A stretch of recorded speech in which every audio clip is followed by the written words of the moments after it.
ओंकारं बिन्दुसंयुक्तं नित्यं ध्यायन्ति योगिनः कामदं मोक्षदं चैव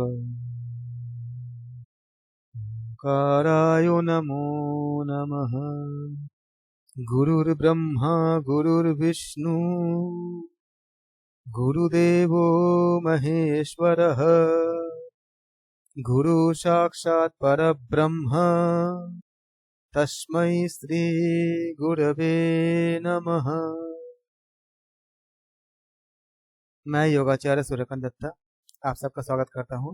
हम आज पतंजलि योग सूत्र को क्विक रिवीजन करेंगे, जो कि हमारे जो एग्जाम्स होंगे आने वाले, चाहे यूजीसी नेट हो या कोई भी और योग से संबंधित दूसरा परीक्षा हो, उसके लिए बहुत उसके दृष्टिकोण से जो बहुत महत्वपूर्ण होंगे, उसको हम उस बिंदुओं को हम अभी क्विक रिवीजन करेंगे, जिससे हम क्वेश्चन या प्रश्नों के अकॉर्डिंग जिस तरह के प्रश्न पूछे जाते हैं उस तरह के चीजों को, वैसे टॉपिक को हम लेके रिवीजन हमारा उद्देश्य है, जिससे हम जल्दी से जल्दी एग्जाम्स में क्वेश्चंस को कर सकें। इसके बाद हम क्वेश्चन की प्रैक्टिस भी करेंगे दूसरे वीडियोस में, जो पतंजलि योग सूत्र के क्वेश्चन के रिवीजन और पास्ट पेपर को हम सॉल्व करेंगे। सबसे पहले हम बात करते हैं, महर्षि पाणिनि ने 2014 धातुएं दी है। ये योग का परिचय के रूप में हम इसको शुरू करते हैं। यहाँ से कई बार क्वेश्चन पूछे गए हैं धातुओं से संबंधित। तो महर्षि पाणिनि ने 2014 धातुएं दी है 2014, इसमें 13 या 17 यानी 13वीं या 17वीं धातु है। अर्थात महर्षि पाणिनि ने योग शब्द की उत्पत्ति युजिर योगे और युज समाधौ इन धातुओं से दी गई है, जिसके बारे में कई बार परीक्षा में प्रश्न पूछे जा चुके हैं। अर्थात युज धातु से उन्होंने कहा कि युजिर योगे और युज समाधौ। युजिर योगे अर्थात क्या होती है? जोड़ना, मिलना या मेल इत्यादि होती है। इसी के आधार पे जीवात्मा और परमात्मा का मिलन योग कहा गया है। इसी अवस्था को हम समाधि भी कहते हैं। समाधि समथा अवस्था जीवत परमात्मनो, यह श्लोक भी है। युज धातु का प्रयोग 3 अर्थ में होता है। पहला होता है युजिर योगे, युजिर संयमे महर्षि पाणिनि के अनुसार, युज समाधौ महर्षि व्यास के अनुसार। महर्षि पतंजलि ने योग शब्द को समाधि के अर्थ में प्रयुक्त उन्होंने बताए हैं। योग शब्द को उन्होंने समाधि के अर्थ में उन्होंने बताए हैं महर्षि पतंजलि ने। आप इनके नोट्स बनाते हैं आप लोग, इसका साथ साथ बहुत ही मददगार या हेल्पफुल होगा। व्यास जी ने योग समाधि ये कह करके योग को समाधि कहा है। वाचस्पति मिश्र जी ने भी यही बात कहे हैं। अब हम बात करते हैं कि योग सूत्र की परिभाषा महर्षि पतंजलि ने कहे हैं कि योगश्चित्त वृत्ति निरोधः, यानी यहाँ 5 ज्ञानेन्द्रिय और 5 कर्मेंद्रियों को बाह्य व्यवहार के लिए जिम्मेदार माना गया है। हम जो बाह्य जो वृत्तियां करते हैं, जो बिहेवियर करते हैं, इसी प्रकार अंततः बिहेवियर के लिए, अंततः जो बाह्य जो हमारे जो व्यवहार है, इसके बाह्य बिहेवियर के लिए, सिद्धि के लिए मन, बुद्धि और अहंकार का उपयोग करते हैं। योग सूत्र में मन को ही चित्त कहा गया है और मन की एकाग्रता से ही चित्त वृत्तियों का निरोध होता है। अब हम चित्त के बारे में बताएंगे। चित्त क्या होती है, चित्त की धारणा या कॉन्सेप्ट ऑफ चित्त क्या होती है। प्रख्यारूपं ही चित्त स्वरूपम, ये श्लोक है। चित्त का स्वाभाविक गुण, चित्त का जो स्वयं का जो गुण है, चित्त का स्वाभाविक गुण प्रकाश होता है। चित्त सत्व, रजस और तमस तीनों गुणों से युक्त होते हैं, परंतु अधिकतः सत्व की ज्यादा या प्रकाश की ज्यादा ये हम आशा करते हैं। सत्व गुण क्या देता है? प्रकाश यानी ज्ञान या प्रज्ञा देता है। रजगुण प्रवृत्ति क्या देता है? चंचलता या क्रिया देता है। तमोगुण स्थिरता यानी एक आलस्य देता है। जब तमोगुण जब वृद्धि होती है, तब क्रोध, लोभ, मोह इत्यादि बहुत ज्यादा हमें वृद्धि होती है। अज्ञानता को हमें ज्ञान लगता है और ज्ञान को हमें अज्ञानता लगता है, जब हमें तमोगुण की ज्यादा वृद्धि होती है। इन यहाँ तक आप इसको अच्छे से रिवीजन करना। नॉर्मली इतने आर्टिकल से जितना हमने बात किया, एक क्वेश्चंस मिल जाते हैं एग्जाम परीक्षा में। जैसे इसमें पूछते हैं कि योग शब्द किस किससे बनी है, इसका किस धातु से बनी हुई है, या योग की परिभाषा क्या है, या चित्त की अवधारणा क्या है। इन सब के ऊपर एक क्वेश्चन मिलते हैं, जितना हमने डिस्कस किया। इसको इस एंगल से हम आप याद रखना, तो इसमें हमें मिलती है एक क्वेश्चन इसके लिए। अब हम बात करेंगे चित्त की भूमिया। चित्त की भूमिया क्या होती है? इसको हम चित्त की अवस्थाएं भी कहते हैं। व्यास मुनि ने इनके 5 प्रकार बताए हैं। 5 प्रकार चित्त की अवस्था या भूमिया बताई हैं। चित्त की भूमि में क्षिप्त, मूढ़, विक्षिप्त, यह सामान्य भूमिया है। ये इसमें साधारण जो सांसारिक मनुष्य का हमारे जो विचार चलते हैं इसमें। इसके बाद बात आती है एकाग्र और निरुद्ध। इसको योग भूमिया कहा गया है, क्योंकि इसमें योग की सिद्धि होती है। हम क्षिप्त भूमि के अंतर्गत परीक्षा के दृष्टिकोण से अत्यंत महत्वपूर्ण है कि ऐसे बता दी जाएंगे और पूछे नहीं जाएंगे कि ये गुण किस भूमि में होता है, या क्षिप्त भूमि में कौन से गुण प्रधान होते हैं। तो क्षिप्त की भूमि में कौन से गुण प्रधान होते हैं, इसके लिए आप इसको नोट्स में लिखिए। इस अवस्था में चित्त रज प्रधान होते हैं। जब आपका क्षिप्त की भूमि होती है, क्षिप्त अवस्था में चित्त रजगुण प्रधान होते हैं। रजगुण में क्या होती है? राग, द्वेष, मोह, सांसारिक कर्मों की प्रवृत्ति, मन की चंचलता आदि जो गुण की जो वृत्ति ये अधिक पाई जाती है। फिर दूसरे क्या है आपका मूढ़ भूमि। मूढ़ में क्या होती है? ये तमोगुण प्रधान होती है। इसकी अवस्था क्या होती है? प्रधानता क्या? तम होती है। तो मूढ़ जो होती है वो तम प्रधान होती है। यह काम, क्रोध, लोभ इत्यादि इसका मोह इसका कारण होती है। काम, क्रोध, लोभ और मोह क्या होती है? इसके कारण मुख्य कारण होती है।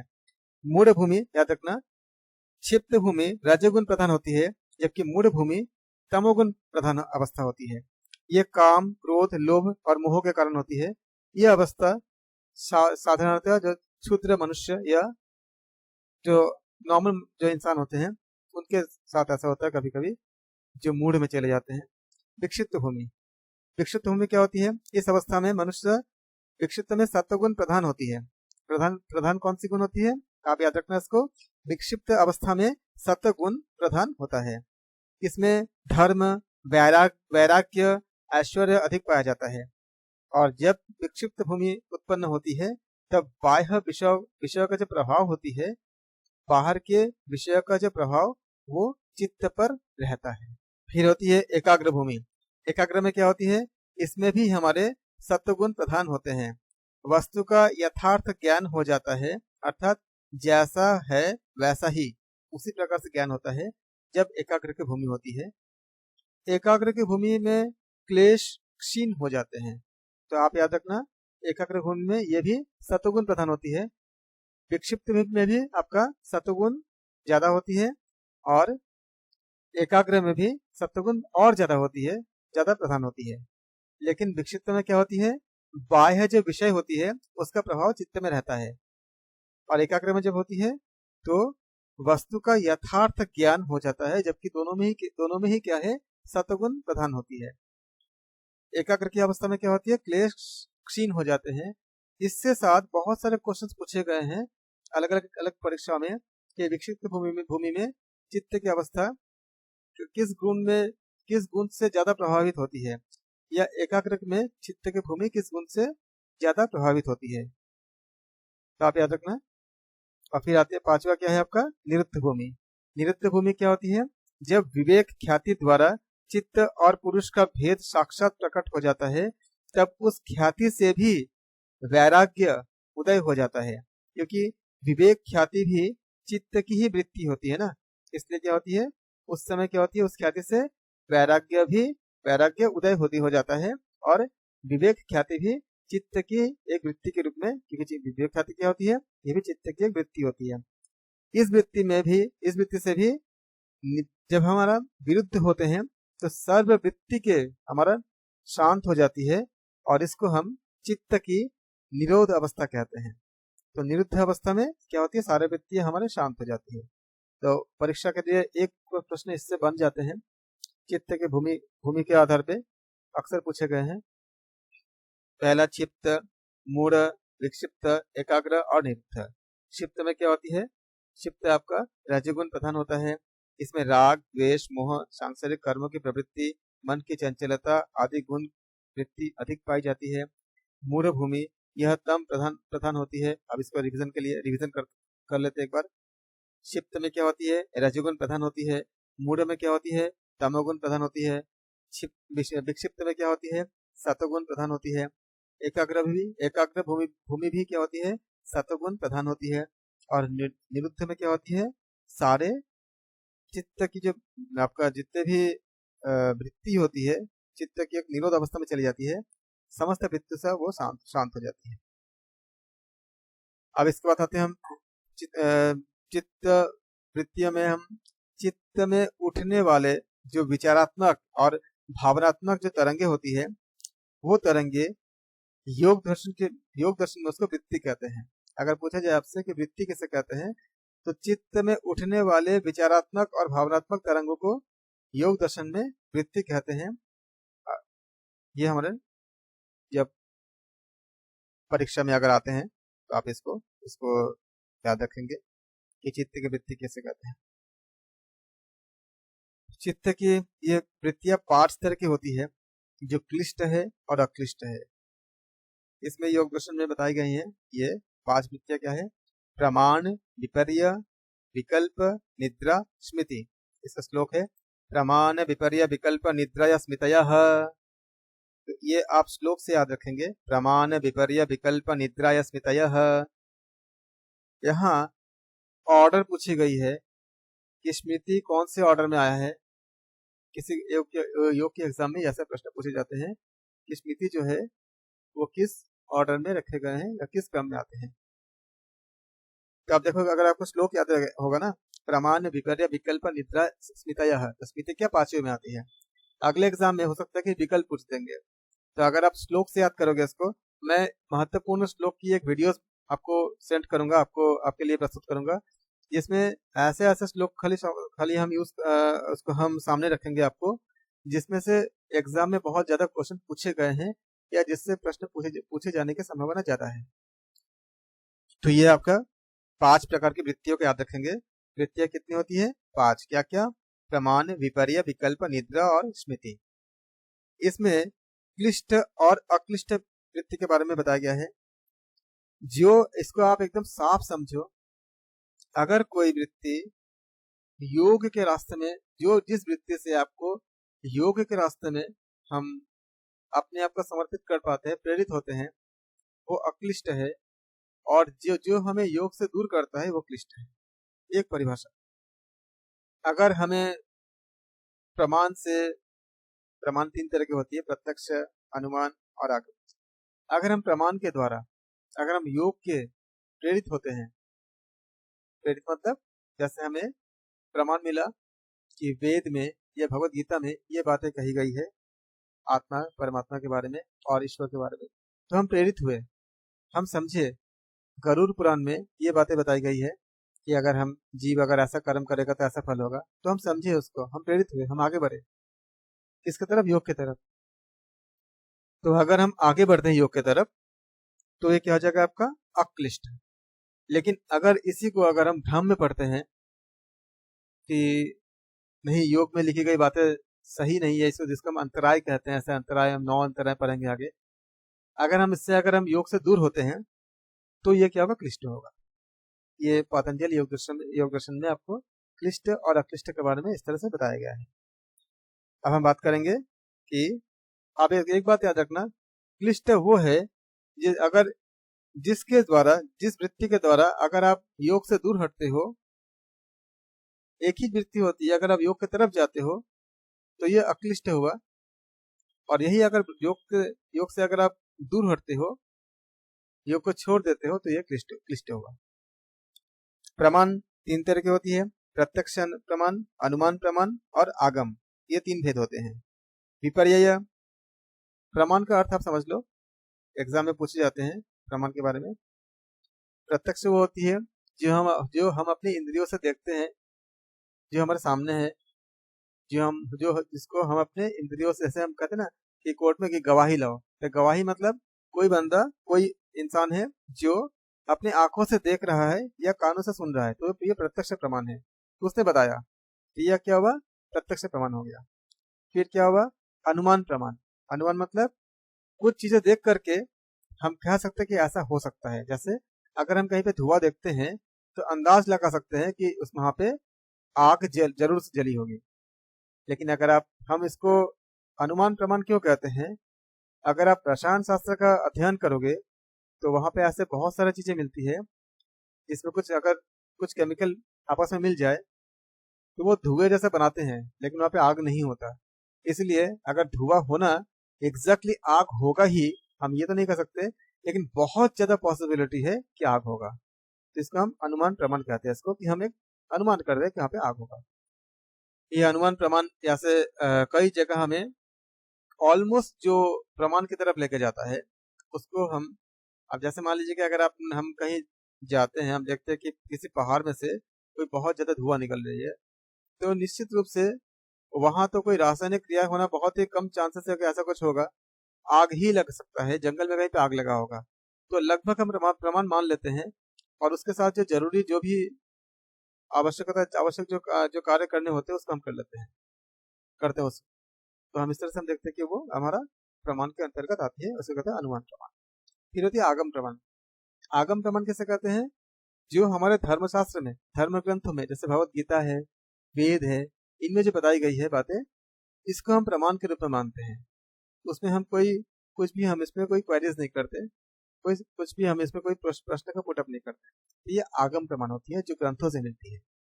इस प्रकार से हमें 3 प्रकार के प्रमाण मिले। आप प्रमाण को अच्छे से समझ गए हैं। अगर आपको कोई डाउट होगा कहीं पे तो आप हमें योगदर्शन.इंडिया चैनल मेरा है, इसमें आप कमेंट्स में अपना क्वेरीज डाल सकते हैं। मैं आपको क्वेरीज को चाहे उस कमेंट के जरिए या आप चाहोगे तो आपको इंडिविजुअल भी फ्री ऑफ कॉस्ट आपको मैं समझा उसको डिस्कस कर सकते हैं, समझा सकते हैं उचित माध्यम से, व्हाट्सएप से या कॉल से या टेलीग्राम चैनल से या किसी और माध्यम से, इससे भी कंफर्टेबल है, ये ईमेल से, कैसे भी हम उसको इंडिविजुअली आपके लिए सारे सोल्यूशन इसका आंसर सब हम लाते हैं। फिर हमारे आते हैं, ये प्रमाण हो गया। प्रमाण हमारे तीन प्रकार के होते हैं। परीक्षा में ये पूछे गए हैं कई बार कि प्रमाण कितने तरह के होते हैं, क्या आप बोलोगे योग दर्शन के अनुसार प्रमाण 3 तरह के होते हैं, क्योंकि और बाकी कुछ दर्शन है जिसके अनुसार प्रमाण 3 से अलग होते हैं। तो योग दर्शन के अनुसार क्या हुआ, हम कहेंगे प्रमाण 3 तरह के होते हैं, प्रत्यक्ष प्रमाण, अनुमान प्रमाण और आगम, ये 3 भेद है। विपर्य क्या होती है, इन शब्दों का अर्थ को आप बहुत अच्छे से क्लियर कर लो, क्योंकि एग्जाम्स में इसमें बहुत ज्यादा पूछे जाते हैं, इनके अर्थ पूछे जाते हैं। तो विपर्य क्या होती है, ये मिथ्या ज्ञान, जो मिथ्या ज्ञान होती है उसको हम विपर्य कहते हैं, क्योंकि ये पदार्थ के स्वरूप में एक्चुअली प्रतिष्ठित होता नहीं है, उसमें हमें मिलता नहीं देखने को, लेकिन हमें लगता है कि ऐसा है। जो पदार्थ के अपने स्वरूप में प्रतिष्ठित नहीं होता है उसको हम विपर्य या मिथ्या ज्ञान कहते हैं। जैसे थोड़ा सा अगर रोशनी कम हो जाए, मान लीजिए अंधेरा थोड़ा सा हो लेकिन थोड़ी सी रोशनी हो, वहां अगर कोई रस्सी गिरा होगा तो कभी कभी ऐसा लगता है कि वो सांप है, तो ये क्या मिथ्या ज्ञान हुआ। तो ये क्या होगा, आपका सांप रस्सी का जो उदाहरण है ये विपर्य का उदाहरण है। फिर आते हैं विकल्प। विकल्प क्या होगी आपके, हम प्रमाण वृत्ति के बारे में हम बात कर चुके हैं, प्रमाण कितने तरह की होती है। विपर्य वृत्ति के बारे में हमने बात किया। फिर हम बात करेंगे विकल्प के। तो विकल्प क्या होंगे, वो शब्द, वो ज्ञान जो शब्द के रूप में तो होता है परंतु वो वस्तु या वास्तविक रूप से शून्य होता है, लेकिन शब्द में हम इसका इस्तेमाल करते हैं, उसको हम कहते हैं विकल्प कहते हैं। जैसे कि हम बोलते हैं ना कि गधे के सिंग, तो गधे में तो कभी सिंग नहीं होता, लेकिन वो शब्दों में होता है, हम खाली शब्दों में उसको हम समझाते हैं, हम उसको बोलते हैं। तो जो वास्तविक होता नहीं है गधे का सिंग, लेकिन हम बोलते हैं कि गधे का सिंग है एक शब्दों के रूप में, इसको हम कहेंगे विकल्प कहेंगे। उसी प्रकार से जैसे आसमान के फूल, तो आसमान में तो कभी फूल नहीं होती, तब भी हम क्या करते हैं, इसको एक शब्द के रूप में हम व्यवहार करते हैं। तो ये क्या होगा, आपका विकल्प हो जाएगा। फिर निद्रा, निद्रा हमने ये वृत्तियां 5 तरह की देखी ना, प्रमाण, विपर्य, विकल्प, निद्रा, स्मृति। निद्रा का अर्थ हुआ, निद्रा हम कहते हैं कि निद्रा मतलब अभाव ज्ञान को आलंबन करने, जो अभाव ज्ञान होती है उसका जब आलंबन होता है तो अभाव ज्ञान को आलंबन करने वाली जो वृत्ति वो निद्रा होती है। अभाव ज्ञान को आलंबन करने वाली वृत्ति को हम निद्रा कहते हैं। इसमें तमोगुण की प्रधानता होती है, याद रखना है परीक्षा के दृष्टिकोण से। निद्रा में तमोगुण की प्रधानता होती है, तो निद्रा में तमोगुण के प्रधानता ज्यादा होने से रजोगुण और सतोगुण सुप्त अवस्था में रहते हैं, यानी दबे रहते हैं। निद्रा में कौन से गुण जब प्रबल होती है, तमोगुण प्रबल होती है, और रजोगुण और सतोगुण दबे अवस्था में रहते हैं, सुप्त अवस्था में रहते हैं। फिर 5वां क्या है, स्मृति। जिन विषयों का हम अनुभव कर चुके हैं उन विषयों को ना भूलना स्मृति कहलाता है। अर्थात पुनः स्मरण में आने, जैसे कि मान लीजिए कि एक बार अगर हमने कभी हाथ आग में अगर हाथ डाला होगा, या अगर कभी हमारा अगर हाथ जल गया होगा तो हमारे स्मृति में वो रह जाता है। फिर हम कभी भी अगर आग के पास होते हैं तो बहुत हम ध्यान रखते हैं कि हमें डर लगता है कि हम इसको बचाते हैं अपने आप को, क्योंकि हमारे स्मृति में ऑलरेडी मौजूद होता है कि वो हमें एक बार आग से हाथ जल गया था। उसी प्रकार से मान लीजिए कि अगर किसी को इलेक्ट्रिक का कभी किसी वजह से अगर झटका लगता है तो बाद में वो स्विच को ऑन ऑफ करने में भी बहुत ज्यादा ध्यान या सतर्कता रखता है, क्योंकि करंट लगा था। तो इलेक्ट्रिक के करंट से झटका लगना, या एक बार आग से जल जाने पे दोबारा अगर हम मान लीजिए कि गर्म पानी से किसी को अगर हाथ पे जल गया तो दोबारा अगर वो गर्म पानी को अगर यूज करेगा या उसको लेगा तो बहुत ध्यान से लेगा, क्योंकि उसके स्मृति में है कि उससे उसको एक बार दर्द हुआ था या पेन हुआ था। इस तरह से हमने देखा क्या, हमने 5 तरह की चीजों को हमने लिया। हमने क्या, चित्त की जो 5 वृत्तियां है उसको हमने चर्चा की। इस वीडियो में हमने बात की है योग की परिभाषा, चित्त के कॉन्सेप्ट ऑफ चित्त, चित्त की अवधारणा, चित्त की भूमिया, चित्त की वृत्तियां। अगले वीडियो में पार्ट 2 में हम बात करेंगे चित्त वृत्ति के निरोध के उपाय, चित्त के अंतराय, चित्त प्रसादम, इन सब के बारे में बात करेंगे। मैं योगाचार्य सूर्यकांत दत्ता आप सबकी मंगल कामना करता हूँ। हम शांति पाठ करेंगे। सर्वे भवन्तु सुखिनः, सर्वे सन्तु निरामया, सर्वे भद्राणि पश्यन्तु, मा कश्चित् दुःखभाग् भवेत्। ओम शांति, ओम शांति, ओम शांति। आप सबके अंदर जो परमात्मा है मैं उनको प्रणाम करता हूँ। आप सबका दिन मंगलमय हो। ओम शांति।